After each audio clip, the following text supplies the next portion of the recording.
Hello everyone.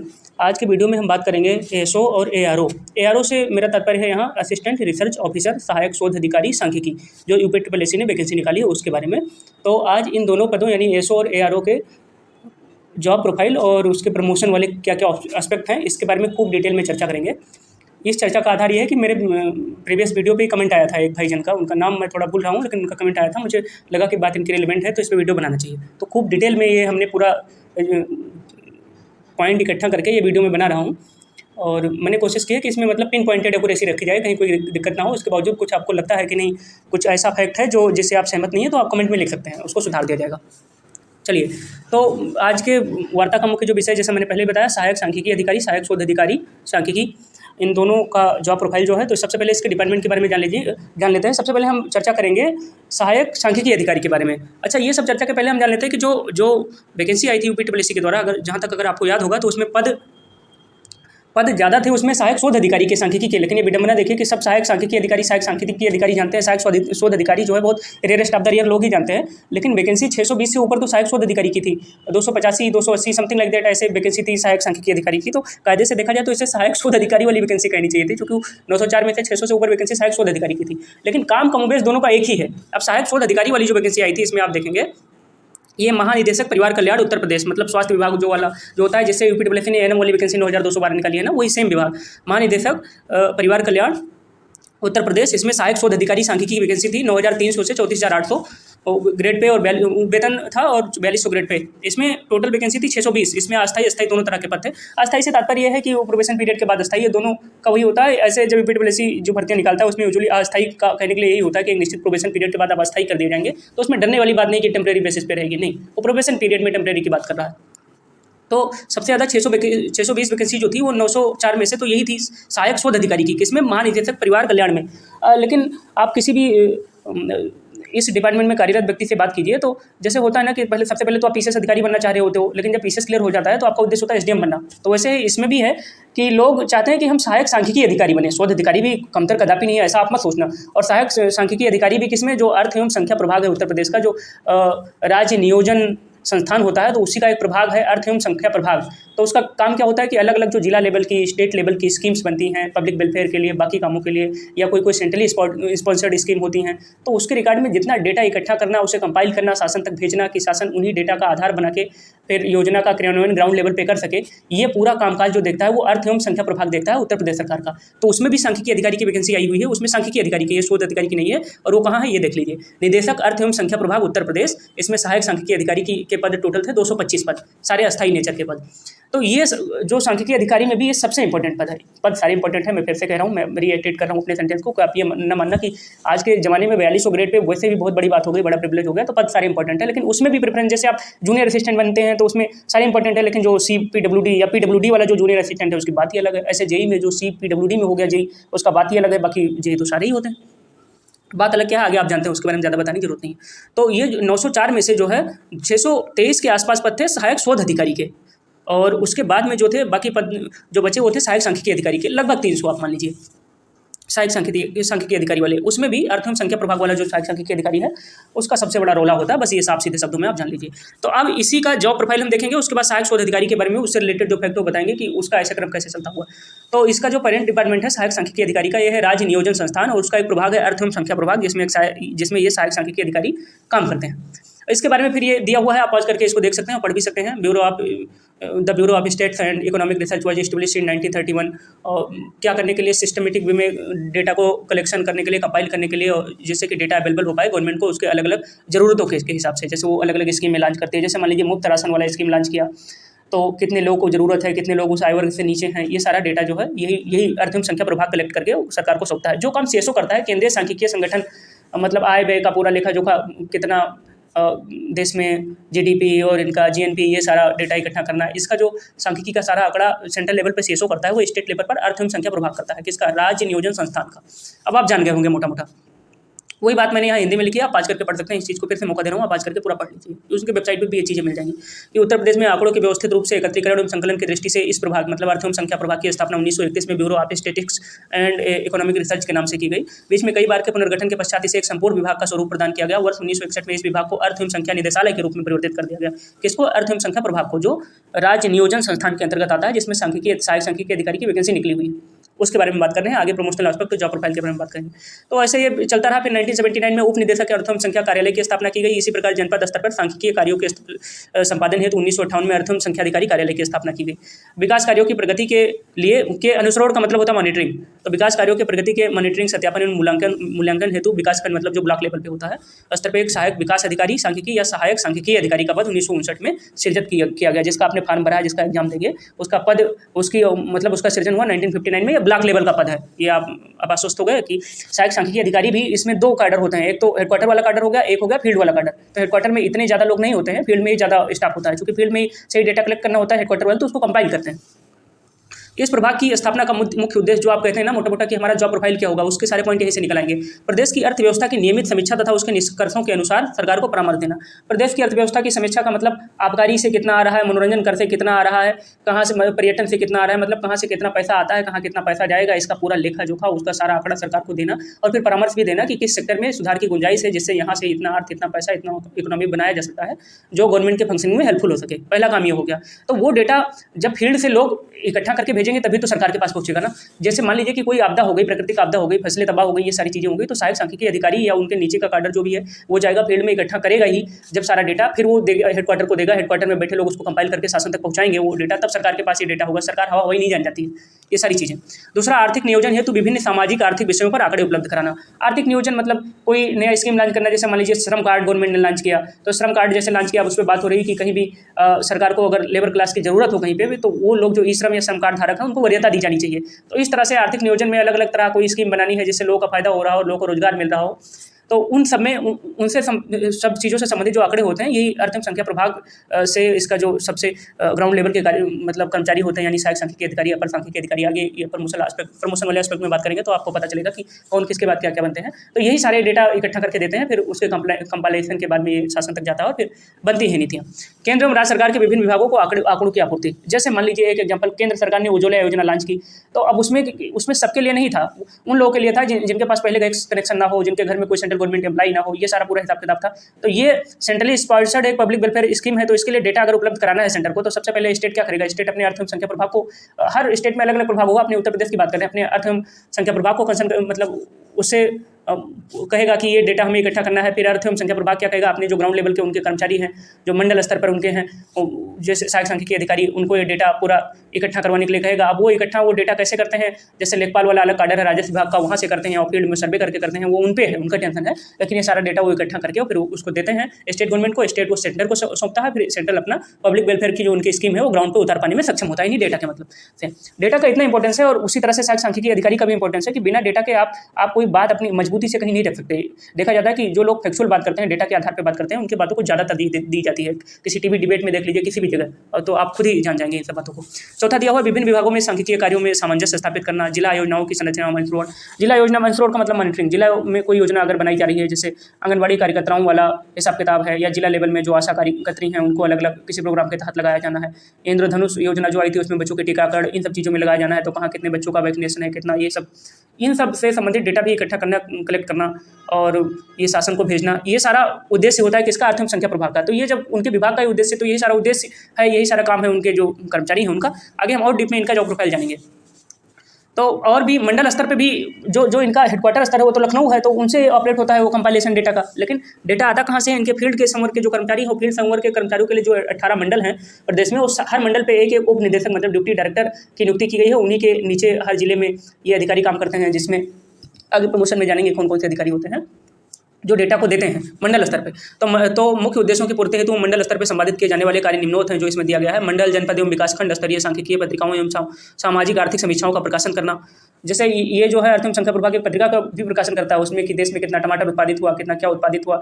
किसी भी department को जो आंकड़ों की जरूरत होती है वो सब इसी अर्थ एवं संख्या प्रभाग से जाता है। बस इतना ध्यान रखें कि स्टेट को कितना राजस्व की प्राप्ति हुई, कितना इसका खर्चा हुआ, किस मंथ में कहाँ कितना गया, ये सारा आंकड़ा यही इनका काम होता है। अब ये जान लीजिए कि आंकड़ों को इकट्ठा करना, उनका निस्तारण करना, उनको शासन तक भेजना, जिससे योजनाएं उसके आधार पर बने, उनका क्रियान्वयन हो ग्राउंड लेवल पे और प्रदेश के विकास में हर जन की भागीदारी सुनिश्चित हो सके।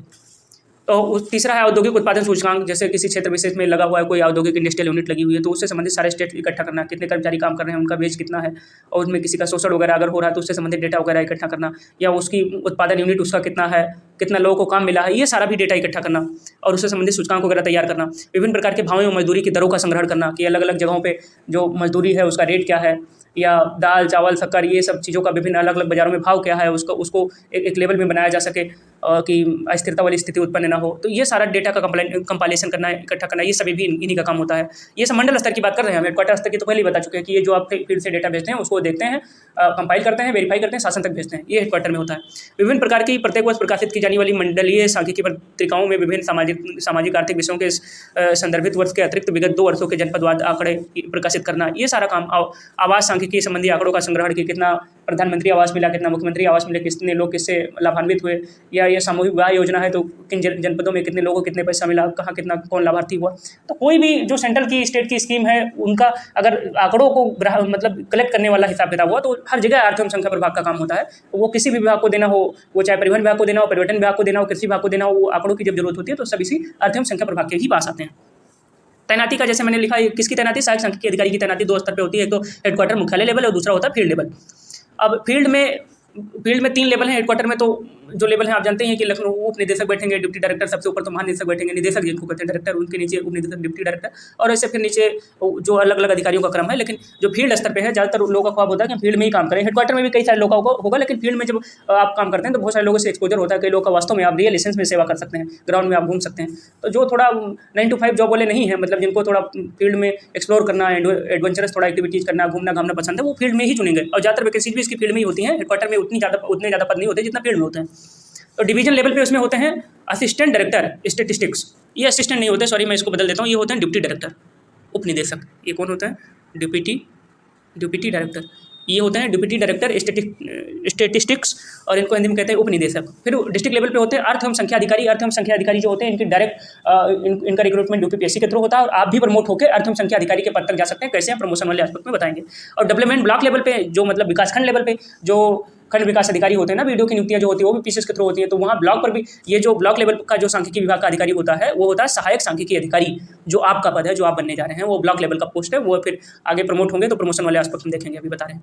जॉब प्रोफाइल के बारे में देख लीजिए। सोशियो इकोनॉमिक सर्वे, अलग अलग सोशल सामाजिक और आर्थिक सर्वे अगर कराना हुआ कि कहाँ किन स्तरों का, जैसे अलग अलग तरह पे जनजातियाँ वगैरह निवास करती हैं तो कहाँ किन चीज़ों की कमी है, तो जब सोशियो इकोनॉमिक सर्वे वगैरह करेंगे उसकी रिपोर्टें देंगे, उस हिसाब से फिर स्कीम्स बनाई जाएंगी, उनको लाभान्वित किया जाएगा। तो ये काम जो होता है ये करते हैं सहायक सांख्यिकी अधिकारी। प्राइस एंड वेजेज स्टेट्स, इसके बारे में पहले पढ़ लिया कि कहीं कोई औद्योगिक यूनिट लगी हुई है तो उस क्षेत्र विशेष में, उस जिले में, वहाँ पे कि वस्तुओं की प्राइसेज क्या है, या वहाँ पे अगर मजदूर कहीं किसी यूनिट में काम कर रहे हैं, कुछ कर रहे हैं तो उनको क्या वेज मिल रहा है, ये सारा डेटा कंपाइल करना, कलेक्ट करना। इंडस्ट्रियल स्टेट से क्या तात्पर्य होगा कि कोई अगर वहाँ इंडस्ट्रियल यूनिट है तो वहाँ पे कितना उत्पादन हो रहा है, कितना क्या लग रहा है, उससे शासन को कितना टैक्स मिलना चाहिए, कितना नहीं मिल रहा है, ये सारा भी हिसाब किताब ये देखते हैं। बाद में अल्टीमेटली राजस्व विभाग भी आंकड़े इनसे लेता है। अर्थ एवं संख्या प्रभाग वाले कर्मचारियों यानी सहायक सांख्यिकी अधिकारी, अपर सांख्यिकी अधिकारी, अर्थ एवं संख्या अधिकारी, ये इन सारे अधिकारियों कर्मचारियों से। इकोनॉमिक सेंसस अगर कराना हो तो वो भी यही लोग करते हैं। Other data collection and compilation other तरह की, या data collection related to natural hazard, जैसे फ्लड आया, लैंडस्लाइड हुआ, साइक्लोन आया, ये सारी, भगवान न करे ये सब चीज़ें हों, लेकिन ये सब चीज़ें होती है तो उनसे संबंधित उनके नुकसान का जो आंकड़ा होता है वो ये लिखते हैं। फिर वो कितने का नुकसान हुआ उसका लेखा जोखा जो है वो राजस्व विभाग के लेखपाल और वो उसका वो बना के मतलब हिसाब किताब की इतना नुकसान हुआ, इतना इनको मिलना चाहिए, वो करते हैं। लेकिन ये दोनों मिलकर ही काम करते हैं, डेटा ये कलेक्ट करते हैं, डेटा ये उनको देते हैं।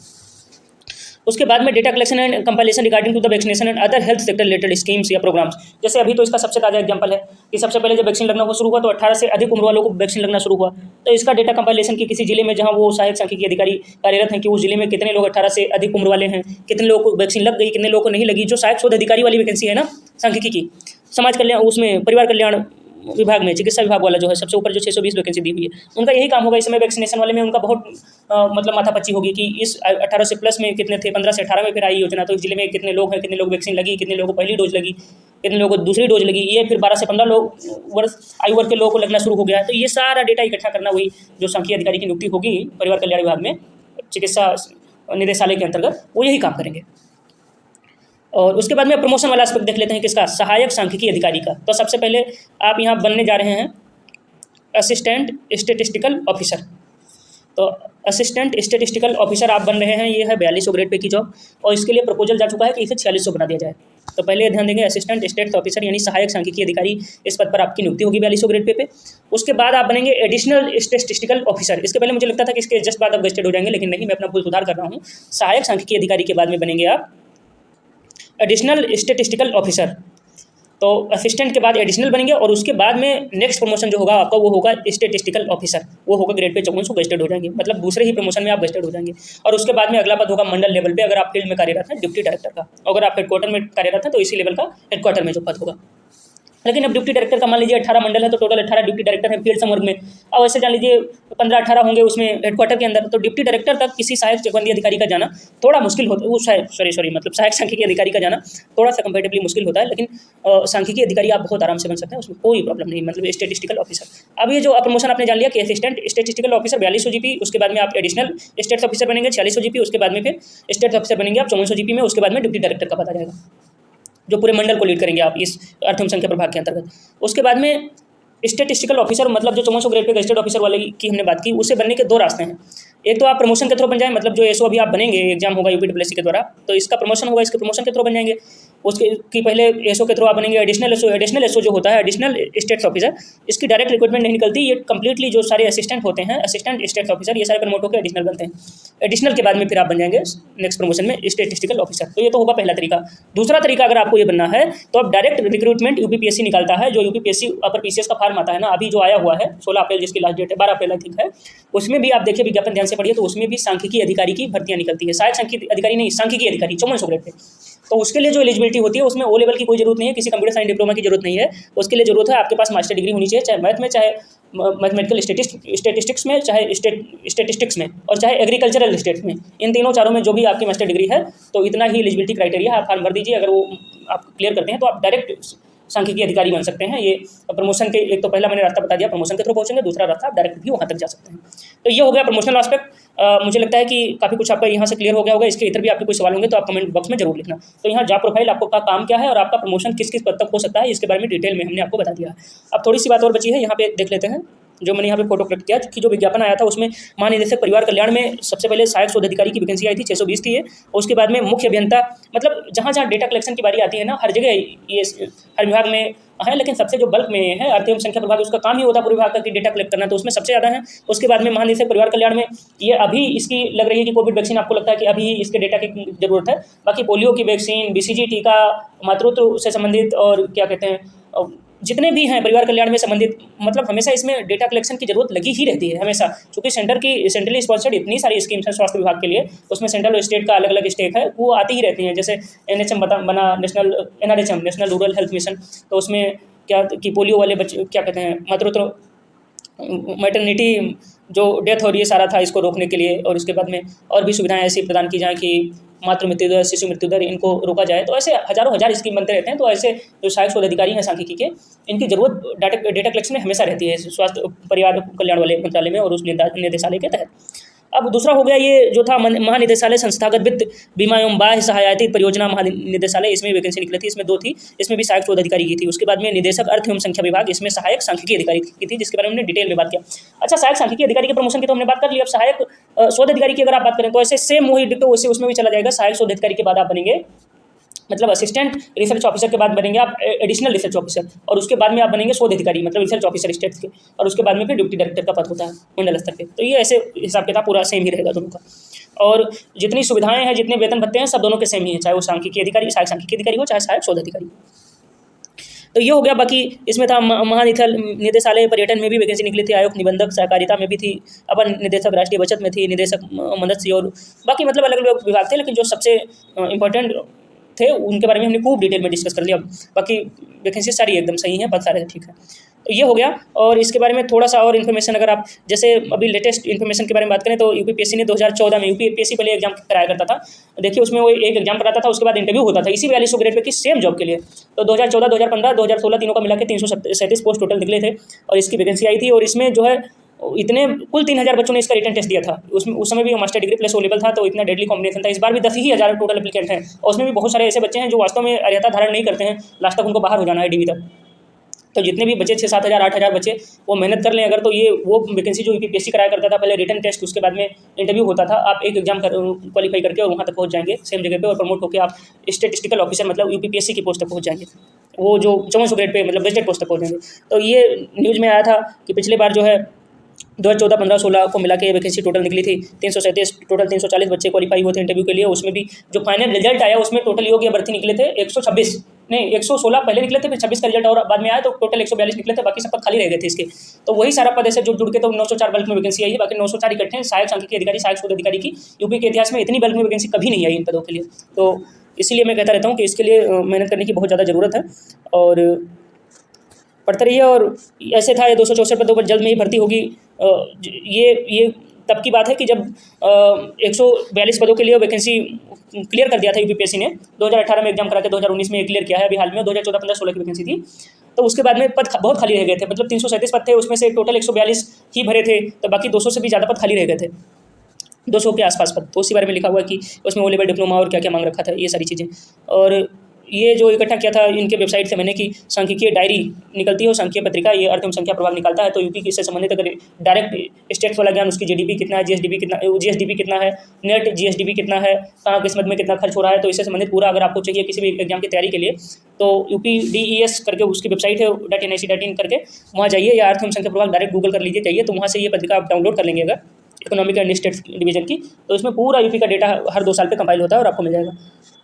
अर्थ एवं संख्या प्रभाग के बारे में इसमें और थोड़ा डिटेल में दिया हुआ है कि राज्य के आय का अनुमान, कि राज्य को कितना इनकम होगा, राज्य का एक्सपेंडिचर कितना होगा, और जिला घरेलू निर्बल उत्पाद कितना होगा, उसके बाद कितना खर्चा होगा, उस जिले का बजट कितना होगा।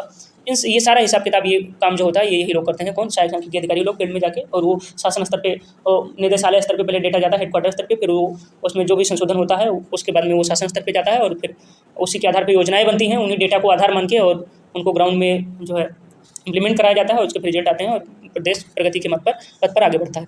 तो होप्स हो कि ये पूरा आप जो प्रमोशन वाला एस्पेक्ट है और जॉब प्रोफाइल वाला पूरा एस्पेक्ट है आप समझ पाए होंगे, और ना समझे हो तो भी और वीडियो बना दूंगा। और अगर आपका कोई सुझाव हो या कोई शिकायत हो तो आप कमेंट बॉक्स में अच्छे प्यारे शब्दों में लिखें। आपको एक अधिकारी बनने जा रहे हैं तो डेरोगेटरी वर्डों का यूज़ तो कभी मतलब करना ही नहीं चाहिए।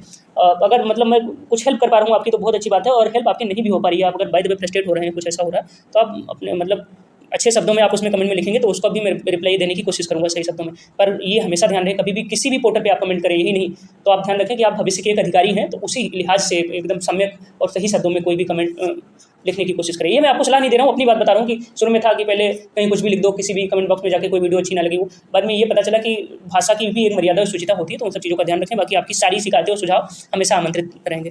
थैंक यू, आपने वीडियो देखा।